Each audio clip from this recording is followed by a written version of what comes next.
Tukibawaba! Au. Tukibaba! Så er vi så igen Jørgen Askens have. Et sted, hvor at... nej, det tager vi sgu ikke lige nu. Den kan vi vende med til senere. Nå, men sidste gang så vi på Klingertissen, og vi så på Græntræet, og vi snakkede lidt om bølgetræet. Og jeg ved ikke, om I kan huske det, men jeg viste jo også rumbabusken. Men inden vi starter, så er det jo vigtigt at have noget godt tøj på. Så jeg vil lige løbe ud og tage noget tøj på. Det er den vej.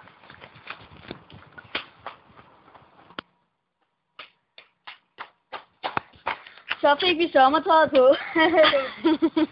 Og nu skal vi teleportere os hen til skuret. Mange mener, at vi også bare kunne gå derhen. Men det gør vi ikke. Vi teleporterer os. Er kameramanden klar? Ja. Ja, det var hårdt. Det er lidt mærkeligt, at vi gik hele vejen herhen. Eller, vi gik jo ikke. Vi teleporterede os. Glem det lige. Det er lidt mærkeligt, at vi teleporterede os hele vejen herhen. For vi skal faktisk være dernede.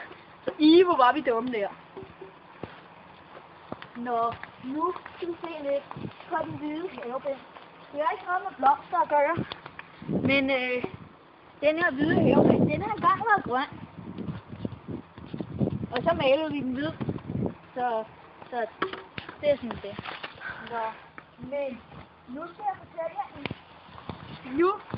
fortælle jer en sjov historie om min mormors bedstefars oldebrors mands søsters veninde. De ejede den her brønd. Nej, det var sgu ikke veninden. Jeg tror, det var vennen. Det var en, der hed Michael. Michael? Nej, det hedder han sgu ikke. Jeg kan sgu ikke lige huske, hvad. Jeg tror faktisk heller ikke, det var en tip-tipold. Nej, fuck det. Nu har vi her en brønd. Den virker godt nok ikke mere.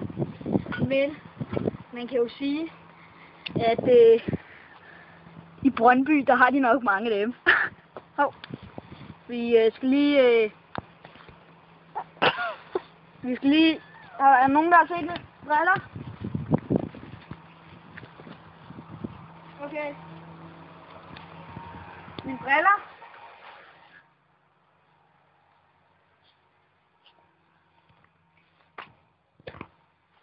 Nå, der. Tak skal I have. Nå, nu skal vi se på pilfletten. Vi har godt nok ikke noget pilflet. Ja, yeah. Det er sgu ærgerligt. Fortsat god søndag. Hej hej.